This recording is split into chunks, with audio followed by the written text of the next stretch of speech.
7 de la mañana con 39 minutos, 7 con 39 minutos, en Punto Noticias de Radio Pichincha. Saludamos con el doctor David Chávez, ya está con nosotros vía telemática, nuestro primer invitado. Buenos días, doctor Chávez, bienvenido, qué gusto saludarle.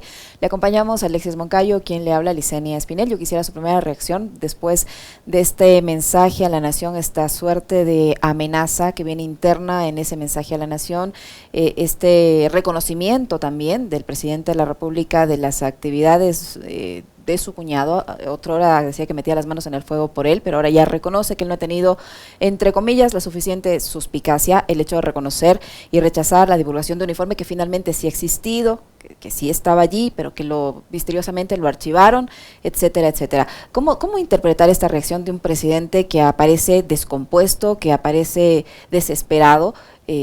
Usted es el experto, cuéntenos, doctor Chávez, buenos días, bienvenido. Hola, Licenia, Alexis, qué gusto estar en Pichincha Saludos, Universal.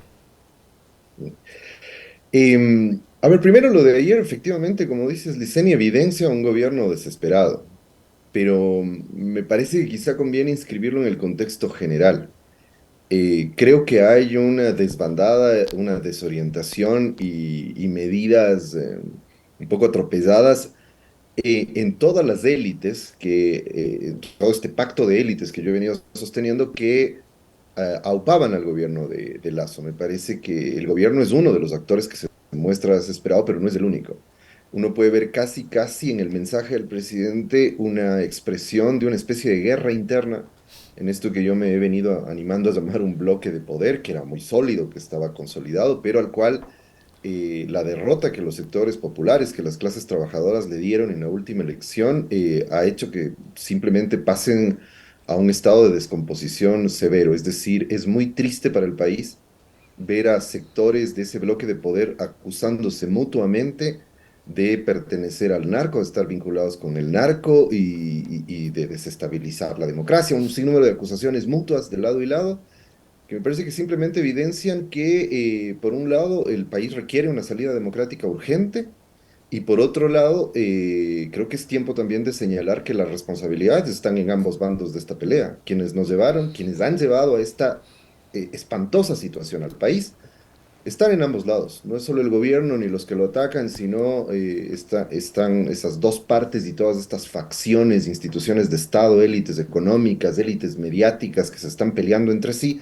Ujú. son responsables de esta situación. Y en correspondencia con esa responsabilidad, deberían silenciar un poco su guerra interna y buscar las posibilidades de tener una salida medianamente digna a lo que está ocurriendo en el país. Hola, doctor David Chávez, qué gusto saludarle. A ver, digamos, el gobierno ha dado señales, por ejemplo, con la incorporación de Henry Cucalón, que quisiera que usted la valore, nos diga qué le puede aportar, qué no. Pero al mismo tiempo, durante estos 2 años, el gobierno de Lazo nos ha dejado entender a los ecuatorianos que no le gusta conversar, que no le gusta llegar a acuerdos, que no le gusta hacer política por la vía regular, o sea, sentarse a conversar con el que piensa distinto, llámense Revolución Ciudadana, Pachacuti o quien sea. También nos ha dado muestras de que no le importa cumplir los acuerdos. Traicionó a su aliado natural, que es Jaime Nebot. Entonces, con un presidente que reacciona así, con un presidente que además no obedece a una estrategia, yo estoy convencidísimo de que no tienen estrategia para absolutamente nada, y que a pesar de tener aparentemente un equipo de gente que conoce sobre comunicación política, sobre política, etcétera, y de tales, finalmente se termina imponiendo el ánimo del presidente. Ya lo dijo Pipo Lazo hace algunos días atrás en una carta, ¿no? Entonces, ¿qué le queda al gobierno? ¿Cómo sale el gobierno de este entuerto que él mismo se ha generado? Bueno, quizá ahí hay que diferenciar dos cosas, ¿no? Primero, digamos, para leer cómo salir de este problema, uno podría decir, por un lado, recuperar algo de la credibilidad democrática y de la legitimidad democrática que han perdido, como lo demostró, insisto, la contundente derrota que acaban de recibir. Y por otro lado, recomponer ese acuerdo de élites que configuraba ese bloque de poder que lo había sostenido hasta ahora y que sostuvo también a Lenín Moreno. Sobre lo primero, yo no creo que tengan mucho interés. No me parece que su intención no es democrática, digamos. Uh -huh. Su estrategia no es democrática. Lo que están evidenciando con torpeza, de modo atropellado, pero están volviendo a lo que ha sido un modus operandi, o sea, tratar de señalar a un enemigo, eh, estigmatizarlo con un sinnúmero de adjetivos y demás, pero con eso construir ciertas legitimidades internas al interior de las élites de Ujú, distinto tipo, como he dicho, que le sostienen. Me parece que el Lazo y los otros actores, ojo, me parece que, no hay que perder de vista que los que están ahorita en guerra son los derrotados de las elecciones. ujú. Y me parece que en ambos bandos lo que están queriendo es más o menos ganarse a sectores de esas élites que pueden ayudarles a sostenerse en el poder. Eso es muy poco claro, digamos, no se puede ver con toda especificidad cómo se están alineando ahí las fuerzas, pero pongo algunos ejemplos. Es decir, me parece que la disputa es a quién va a apoyar la policía, por ejemplo, Ujú. a quién va a apoyar la fiscalía, a quién va a apoyar la embajada de los Estados Unidos. Y me parece que ese es el conflicto interno. Entonces, es una cosa leer la estrategia en función de si quisieran recomponer una cierta legitimidad democrática. Eso no ocurre. El modus operandi de estos sectores ha sido el autoritarismo, ha sido la antidemocracia. Sobre eso para mí no hay discusión. Lo han Ujú. evidenciado en estos ya casi 6 años en que han gobernado el país. Sus caminos son profundamente antidemocráticos. Para Y ayer ellos, eso se profundiza, David, con el mensaje que le envía al medio digital, ¿no? exactamente, es que esa ha Ujú, sido la lógica. Es decir, cuando se evidencia un informe como ese, que tiene graves indicios Ujú. y evidencias de que esto ocurre, sencillamente eso son calumnias, mentiras y un abuso, no, uno entiende la expresión abuso de la libertad de expresión, pero ujú, violación de la libertad de expresión, eso ya no se entiende. ujú. Eh, Sin embargo, a lo que voy como idea de fondo, digamos, es que allá hay un grave conflicto que le puede costar mucho al país. Es decir, y el problema es que lo que ellos entienden como diálogo democrático es el reparto. Lo vimos con Moreno, lo vimos con Lazo. O sea, es el reparto, es la compra, lo estamos viendo con enorme evidencia en Lazo. Eso es el diálogo para ellos. Es decir, vías democráticas con este gobierno son muy poco probables de conseguir. Peor en este momento, después de la derrota democrática, es así que Ujú. acaban de tener. Ahora, doctor Chávez, ¿hasta qué punto este tipo de respuestas del presidente de la República contribuyen a generarle algo de credibilidad, tomando en cuenta que han pasado cosas que ciertamente hacen pensar que esta denuncia de presunta corrupción tiene razón? El mismo reconocimiento del exministro de Agricultura que le habría entregado el currículum al señor Cherres, el reconocimiento del general Arauz que se reunió con el señor Danilo Carrera para pedirle que le ayude con el tema de su ascenso, el mismo reconocimiento que hubo este informe antinarcóticos que cuando eran amigos del presidente y la fiscal fue archivado, etcétera, y cuando el gobierno tenía el control también de la justicia, pues el juez dispuso el archivo, etcétera, etcétera. ¿Hasta qué punto el salir a decir todo esto el presidente ya a calificar de historietas, de falsedades, de acólitos sensacionalistas a los medios de comunicación, que incluso algunos en los grandes medios se han visto forzados a transmitir la misma por la contundencia o por la espectacularidad o por la gravedad de la denuncia, lo han hecho en estos últimos días? ¿Hasta qué punto esto le genera credibilidad de que es un gobierno impoluto y absolutamente honesto y que en sus filas no hay corrupción? Yo volvería sobre lo que decía anteriormente. Creo que esta estrategia no les va a generar ningún tipo de credibilidad por una razón sencilla, porque esa es la que ha fracasado. Les sirvió por un tiempo, pero ya es una estrategia fracasada que difícilmente convence a la mayoría de la población. Hay que recordar, insisto, que el voto de hace un poco más de una semana es un voto de hartazgo, sobre todo, es hartazgo sobre esto, sobre esta especie de culto permanente al arte de vender humo. La gente se hartó, sencillamente, y el gobierno no entiende eso. Me parece, o tal vez lo entiende, pero no le importa. Yo siempre tiendo a creer más bien eso. No es que no lo entienden, sino que no les importa, ¿no? Entonces están queriendo apuntalar una estrategia distinta que más bien busca legitimarse en otras esferas de la sociedad, no democráticamente, insisto. Y lo segundo, me parece importante lo que señalas, Licenia, en el sentido de que, insisto en que no hay que perder de vista que aquí el problema no es solo Lazo, el problema son todos los responsables que nos han llevado a esta gravísima situación. ¿Por qué digo esto? Porque decías justamente lo de la fiscalía y que el argumento del gobierno es que efectivamente la fiscalía y un juez desconocieron esto.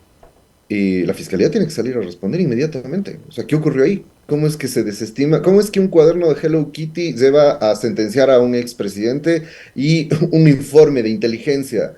con indicios tan graves como los que acabamos de ver, sencillamente no son pruebas suficientes para iniciar un proceso de investigación. Además, en el contexto, como bien has dicho, el contexto en el que Lazo tenía mucho apoyo y todos sabemos que había un cierre de filas de todos estos sectores en favor de Lazo. Ujú. Por eso insisto, me parece que el problema es un poco más de fondo. Y añado otra cosa en esto de pensar el problema de fondo, y es que el problema no es Lazo, el problema es el modelo. El problema es el proyecto neoliberal. Esto significa precisamente lo que vemos, ¿no? O sea, élites empresariales haciendo del Estado Ujú. un espacio de sus turbios negocios y esta situación tan dramática que vive el país, una expansión del crimen organizado y del narcotráfico precisamente por este repliegue del Estado. Es decir, no es tanto una anomalía ni una normalidad de lo que es el programa de las derechas en el Ecuador, pero no solo en el Ecuador, en el mundo entero. Hay una dinámica global que está acercando cada vez más a los estados en relación al narcotráfico, porque el narcotráfico es uno de los pilares de la acumulación capitalista a nivel global. Estamos viendo en chiquito en lo que significa eso en el caso ecuatoriano y el riesgo que significa apuntalar las brillantes ideas de que la forma de resolver los problemas del país es achicar el Estado, replegarlo de las lógicas corrosivas que tiene el mercado capitalista y dejar que esas cosas funcionen en sociedades tan desiguales, en sociedades subdesarrolladas como la ecuatoriana. Entonces me parece que no hay que, digamos, más allá de que no hay que dejar de discutir la coyuntura, no hay que perder de vista que esta coyuntura nos está expresando estos problemas de fondo. Y sobre todo es importante porque me parece que ciertos sectores de las derechas y de las élites y de la clase dominante de este país están diciendo, no, el problema no somos nosotros que lo apoyamos, que le hicimos propaganda, que lo llevamos al poder, que defendemos sus mismas ideas, que estamos de acuerdo con su programa y que generamos los mismos negocios cuando estamos en el poder, sino que el problema es solo Lazo, ¿no? Es el solo. Me parece que no es solo Lazo el problema, son todas estas élites responsables de la gravísima situación del país, insisto. Bueno, y tenemos del otro lado a Lazo diciendo que todos ellos son los responsables menos él, ¿no? Y ahí habrá que preguntarle también a David Chávez sobre el silencio de Jaime Nebot en los actuales momentos, más allá de lo poco que habló durante la consulta. Los socialcristianos no salieron a hacer campaña por el no, más bien solapadamente respaldaron las tesis del gobierno. Ayer Andrés Arauz, por ejemplo, se preguntaba cuál es el rol que juega actualmente Sebastián Corral, que era un alfil de Fidelegas, ahora integrándose como secretario de la Administración Pública, convirtiéndose en el jefe del gabinete del presidente Lazo. Un comentario sobre esos detalles, David, y de ahí plantearle la inquietud. La salida es a esto, la renuncia al presidente, que es algo que me parece que no va a pasar, el juicio político a través de la Asamblea o la muerte cruzada. Bueno, sobre lo primero, creo que el problema con los socialcristianos es que son los otros grandes derrotados y hay una cuestión muy importante a tener en cuenta. Los socialcristianos venían de perder mucho peso político en el Ecuador de los últimos años. No han dejado de ser un actor importante, pero en ese bloque de poder que venía gobernando hasta hace poquito, los socialcristianos se habían vuelto un actor secundario, ¿no? Uh-huh. Recuerden ustedes, si comparamos solo con los 90, en los 90 los socialcristianos eran un actor central. Pues, es Uh-huh. decir, en una crisis como esta, el actor dirimente habría sido el Partido Social Cristiano. Ahora no, ha sido ya desde hace rato un actor secundario con peso, no quiero decir que no han tenido peso, pero además, con la última derrota electoral se le suma un factor, es decir, perdieron el único soporte que tenían para seguir siendo un actor con algo de peso en el contexto político nacional, que era el control de Guayas y Guayaquil en los gobiernos locales. Entonces, el golpe a los socialcristianos es muy fuerte. Me parece que se están debatiendo en un dilema o en un nuevo escenario que les abre otras posibilidades. Por un Uh-huh. lado, están muy debilitados, pero por otro lado, la debacle de Lazo y de todo ese sector abre las posibilidades de un vacío político que ellos podrían llenar, ¿no? Me parece que Uh-huh. esa es un poco la expectativa que tienen, pero obviamente ahí tendrían que ser un trabajo político muy intenso para poder intentar llenar ese vacío de la derecha, ¿no? Uh-huh. Creo que ese es un poco el dilema que tienen. Sobre lo del El se me banquero, va el Egas. comentario de la pieza de Egas en el gobierno, digamos, ahí es difícil todavía ver porque hay muchos claroscuros de cómo se están recomponiendo las fuerzas. Lo único que Ujú, yo podría decir sobre eso es, hay una recomposición de fuerzas, hay negociaciones muy fuertes seguramente, y todos estos movimientos, no había dicho nada, perdón, sobre lo de Cucalón hace un momento, me parece que todos estos movimientos que están haciendo tienen que ver, insisto, no tanto con recuperar credibilidad, recuperar legitimidad democrática, ujú, sino con llegar a un mínimo acuerdo, al menos del lado del gobierno. Me parece que esa es la intención, un mínimo acuerdo con ciertos sectores de las élites, ya no con todas, porque evidentemente hay una fractura, pero con ciertos sectores que les ayuden a dar esa guerra interna y que les ayuden a sostener su poder. Yo pienso que en ese nivel, en el nivel de las élites y de este bloque de poder, Lazo no es que está debilitadísimo. O sea, ujú, me parece que lo de ayer evidencia que siente que tiene algún respaldo importante para dar esa pelea. ¿Qué tanta es esa fuerza? Esa es la gran pregunta de este momento. ¿Y qué ujú, tanto podrá acumular algunos otros apoyos entre esas élites para poder sostenerse? Es también algo que está en duda, pero creo que estos movimientos responden a eso. Sobre la salida, me parece, digamos, o sea, sí, en abstracto, la salida más adecuada, la mejor, digo, sería la de la muerte cruzada, porque sería la que más rápido acelera un proceso de transición democrática, porque lo que necesitamos en este momento es democracia para salir de esta crisis democrática. Me parece que ese es justamente uno de los mensajes de las últimas elecciones regionales y de la consulta popular. Esto se resuelve con democracia, no con asaltos al poder, no en los sótanos de la democracia, no por atajos antidemocráticos y autoritarios, como ha sido la costumbre de esta gente que gobierna desde Moreno para acá. Eh, pero esa sería la vía democrática. Sin embargo, ya en el mundo de la política real, esto va a depender precisamente de ese reacomodo de fuerzas. Creo que estamos en las manos de cuáles son los acuerdos a los que esas élites van a llegar. Son ellos los que van a definir. Lamentablemente, esa no va a ser una decisión democrática, sino que son esos sectores, las clases dominantes, las élites burocráticas, las élites políticas y las élites mediáticas, las que van a decidir cuál va a ser la vía más conveniente para ellos. Lo que puedo decir sobre eso es que me parece que seguramente lo que están tratando de ver y los acuerdos se irán haciendo en función de lograr una transición controlada, una transición que pueda estar ujú. bajo el mando de estos sectores y que les evite complicaciones, sobre todo perder el poder político que han concentrado en todos estos años. ¿Cuáles son o cuáles serían estas consecuencias si entre estas élites no llegan a sostener a su gobierno? El mayor riesgo es que haya un grave conflicto social, es decir, que haya Ujú, movilizaciones muy fuertes, que pongan a la mayoría de la población en una situación difícil, porque frente a una gran movilización, yo no dudo que la respuesta va a ser aún más violenta y aún más represiva de lo que ya fue en octubre y en junio. Siempre hay que tener en cuenta esa vieja figura que se dice que un gobierno acorralado puede ser muy peligroso. Un gobierno acorralado y con escasa legitimidad democrática, como el de Lazo, siempre puede ser muy peligroso, porque son gobiernos ujú, que al final de cuentas no tienen mucho que perder, ¿no? ujú. Tienen amigos poderosos, tienen mucho poder económico, entonces de ahora adelante un episodio represivo no es algo que les quite mucho el sueño, la verdad. Entonces, ese es el riesgo, que la vía no sea una vía por canales institucionales, digamos, sino por la vía del conflicto social, y eso puede desestabilizar aún más la situación del país, que ya está bastante desestabilizada gracias al gobierno y su enorme incompetencia en la gestión pública y en la gestión política. Entonces, bueno, aquí nadie le está desestabilizando, ¿no? Solito se ha desestabilizado. Pero, pero lamentablemente, digo, en el balance que veo, al menos lo que se ve hasta ahora, no encuentro la posibilidad de que la salida sea por vía democrática, vía asamblea, o que Ujú, en últimas, quizá no sea la salida ideal, pero que el gobierno de Lazo renuncie, o sea, que ujú, Lazo renuncie y hagan una transición al interior del gobierno. ujú, Evidentemente, ya con las últimas declaraciones, Lazo muestra que no, que va a seguir dando la pelea. ujú. Eh, pero en última instancia, yo digo, hay que hacerle un llamado a estas élites, decirle, por Dios, ya dejen de destruir este país. O sea, pónganse Claro. de acuerdo en que lo que ahorita necesitan es un gobierno de transición hasta 2025. No toquen nada, Ujú, un poco ese es el mensaje que hay que darles. Por Dios, no toquen nada, porque todo lo que ustedes tocan lo terminan destrozando.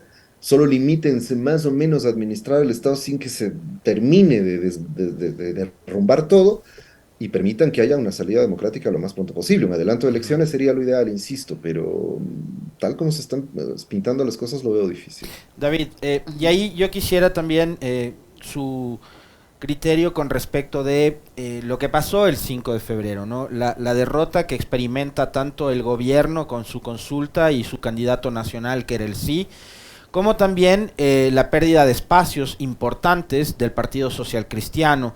Y más allá de la derrota de estos dos actores, una reflexión suya también con respecto de lo que está pasando con el progresismo y con el desencanto ciudadano que hay, porque también esta elección lo que reflejó por los porcentajes con los que se ganan prefecturas y alcaldías es que hay un descontento cierto de la ciudadanía con los partidos políticos. Ya no son las victorias abrumadoras, arrasadoras que se experimentaban en años anteriores, ahora son victorias con el 30, 35, 28, 25%, pero victorias importantes. A mí no me importa, digamos, la democracia es así, gana el que más votos saca. Guayas y Guayaquil deciden darles la espalda a los socialcristianos. Pichincha ratifica a Pavón, Quito opta por Pavel Muñoz, Manabí nuevamente le da la confianza a Leonardo Orlando de la Revolución Ciudadana, pero no es algo que se traduce tampoco en la votación de los cantones, por ejemplo. ¿Cómo leer esos resultados también? Pero ya habría varias cosas, pero creo que el punto de partida que me parece más importante de señalar es una discrepancia un poco con lo que has dicho, Alexis. Ujú. Es decir, me parece que más bien las elecciones últimas muestran un retorno de la política, ¿no? La derecha había gobernado en buena medida a partir de promover la antipolítica, ¿no? O sea, Así desbaratar es. todo, desinstitucionalizar todo, precisamente para que la gente se despeche y ya no tome postura, que es el mejor negocio para las derechas, ¿no? Es Así decir, es. al final esa es una Ujú. posición conservadora. No Candidatos como Herbas, como Freile, gente que vaciaba la política permanentemente y más en instrumentos como las redes sociales. Ujú. exactamente, o sea, eso lo vimos en la elección de 2019 y la Así elección es. de 2021. Ahí ese fue el imperio de la antipolítica y de la banalización de la política. Ujú. Yo más bien veo con buenos ojos lo de la última elección porque me parece que es un retorno de la política y es un retorno de los partidos también. Si uno revisa los datos, hay una disminución del voto primero por movimientos independientes chiquitos que usualmente son maquinarias para las elecciones locales Ujú. y una concentración más fuerte en los partidos. Tanto la Revolución Ciudadana como el Pachacuti, que son las cifras que tengo ahora un poco en la Así es. cabeza, suben enormemente su votación a nivel nacional, pero enormemente, o sea, estoy hablando de 100% o de 80%, no recuerdo exactamente las cifras, pero cuando uno ve esos datos se da cuenta que efectivamente hay una concentración del voto más bien en los partidos. Entonces creo que eso es positivo en primer lugar, la gente está optando por opciones además de corte nacional, creo que tanto la Revolución Ciudadana como el Pachacuti son una muestra de eso. Ujú. Disminuye un poco la lógica de la apoliticidad en ese sentido, quiero decir, todavía está presente sin duda, o sea, no quiero decir que ya eso se ha ido completamente, pero lo vimos también en esto de que los candidatos del TikTok, de los chistes, porque tuvimos en Quito, tuvimos, como vimos, un candidato como Yunda, que puede ser muy bueno contando chistes, pero que como alcalde no sé, entonces le fue bien contando chistes, sacó alguna votación importante, por suerte no llegó alcalde, y quien llegó Ujú. alcalde es Pavel Muñoz, que más bien es una representación de la seriedad de la política, o sea, de Ujú. hablar de propuestas, de tener una trayectoria política, de pertenecer a un partido con claras posiciones ideológico-políticas, entonces creo que eso es positivo. El En caso de Pichincha. el caso de Pichincha me parece lo mismo, es una ratificación de la gestión de Paula Pavón, la misma idea, es decir, votemos por políticos que sabemos que trabajan, que tienen trayectoria, Ujú. etcétera. Y más allá de que yo no creo, ojo, que Churuchumbi es Yunda, ¿no? Sin Ujú. embargo, es decir, creo que hizo una buena gestión como alcalde, en fin. El problema con Churuchumbi era que no era suficientemente conocido, ni mucho menos, y que más bien me parece que la votación que logró obtener fue producto de este populismo TikToker, digamos, que hábilmente la campaña de Yunda hizo en las Ujú. últimas semanas para juntarlos y para promover la imagen de Churuchumbi. Eh, Ahora bien, me parece que es un poco la tendencia general, o sea, Ujú. esta idea de no solo derrotamos a la derecha de la que estamos hartas, sino que la gente votó teniendo en cuenta estos otros factores. No quiero decir que se leyeron las propuestas, ni mucho menos, pero teniendo en cuenta esta confiabilidad sobre ciertos actores políticos que tienen trayectoria y que han hecho gestión en gobiernos locales o Ujú. en el gobierno nacional, que más o menos generan cierta confianza. El otro factor que me parece importante es precisamente la consulta popular, más allá de haberle dicho no al gobierno, en donde la gente demostró que precisamente, o sea, la gran mayoría de la gente demostró que no está dispuesta a seguir comprándole humo a gobiernos como el de Lazo y a políticos como Lazo y otros. También hay que prestarle mucha atención a cómo votó la población. La población votó de modo muy diferenciado. En zonas como Esmeraldas o Guayaquil, por ejemplo, en varios sectores, mientras hay una derrota contundente en casi todas las preguntas, en la pregunta uno votaron por el sí. Porque era lógico que en áreas en donde se está viviendo con mayor crudeza la violencia del crimen organizado y el crimen común, como en Esmeraldas y Guayaquil, la gente veía que esa podía ser una respuesta, aunque quizás sin mucho convencimiento, pero veía que eso sí se podía apoyar. También hay que prestarle atención, por ejemplo, a la diferencia que hay entre preguntas como la de disminuir los asambleístas, donde mucha gente, por el desprestigio que tiene la asamblea, Ujú, votó por el sí y hay diferencias muy cortas y en muchos sectores esa pregunta gana si lo vemos diferenciado, ujú. pero en cambio, en las preguntas del Consejo de Participación Ciudadana, casi indefectiblemente, salvo en sectores que se votó muy en plancha por el sí, pero en la mayoría de los casos la diferencia en favor del no es mucho más amplia, lo que quiere decir que al final de cuentas, con todo esto que digo, la gente hizo una diferenciación respecto a las preguntas. Es decir, todo eso me parece que es positivo. Me ha replanteado a mí mismo, yo estaba muy pesimista sobre Sí, lo me que iba a acuerdo. ocurrir. Ha sido una tremenda lección la que me ha dado el pueblo en el Ecuador al ver que efectivamente se hizo una votación mucho más, con mucho más criterio Sí. y con este volver a darle importancia a la política, con este criterio básico de volvamos a darle importancia a la política. Como un primer paso, me parece que Ujú. esto todavía tiene que verse hacia futuro, tiene que verse cómo evoluciona esta nueva condición del electorado. Podría despecharse fácilmente y volver a la antipolítica si, por ejemplo, a los gobiernos seccionales, tanto de la Revolución Ciudadana como del Pachacutic, no les va bien. Claro. Pero creo que es positivo en el balance final, en esta clave, ¿no? Más Ujú. allá de todo lo que ya se ha dicho, el resultado de la elección última. Aprovechando estos resultados electorales, doctor Chávez, ya parece que por ahí hay candidatos que empiezan a hacer su campaña rumbo a las presidenciales, y es el caso del señor Yacu Pérez. ¿Estos resultados pueden ser aprovechados por los sectores que se dicen de izquierda o los de izquierda como tal, o los progresistas, para poder ir perfilando sus nuevos representantes para las elecciones presidenciales? Sin duda que sí, o sea, es decir, este es el momento de las izquierdas, ¿no? Y evidentemente ahí se empezarán a barajar nombres, sea que las elecciones se adelanten o sea que las elecciones se hagan en 2025, al final de cuentas igual apenas son 2 años, ya el próximo año estaremos en campaña, Ujú, entonces es lógico que estos actores empiecen a evaluar sus posibilidades. El caso de Yacu Pérez me parece que es interesante en el sentido de que precisamente representa, sería, digamos, una prueba de en qué medida estamos cambiando y desplazando nuestros criterios como electores. Precisamente porque Yacu Pérez fue producto de esa tiktokización de la política, digamos, más que su imagen de izquierdas y demás, lo que empezó fue mucho de esta banalización de la política en su candidatura. Lo que le daba el tinte de izquierda, sobre todo, era su adscripción a Pachacutic. Yacu Pérez con Pachacutic es una cosa, sin Pachacutic es otra. Entonces, habría que evaluarlo por ahí, pero sin duda la elección siguiente va a ser una elección un poco de transición entre estas dos formas de ver la política. O sea, confiar en políticos que hacen show o confiar en políticos que tienen trayectoria, que tienen propuesta, etcétera. Me parece que ese va a ser otro de los factores clave en dirimir la elección siguiente. Eh, pero además de eso, me parece importante ver cuál va a ser la deriva que tengan las estrategias políticas de los dos actores principales de la izquierda, tanto Correa e como el Isa. triunfo electoral puede venir en adelante. Exactamente, o sea, la Revolución Ciudadana y el movimiento indígena, representados en Correa e Isa, porque tienen dos opciones en esta transición, sobre todo. Es decir, la una es ciertas posibilidades de llegar a acuerdos mínimos, por lo menos, como en algún momento decía el Agustín Urbano de Lara, por lo menos a un pacto de no agresión, pero Claro. para no pelearse entre sí y no fortalecer hacia la derecha.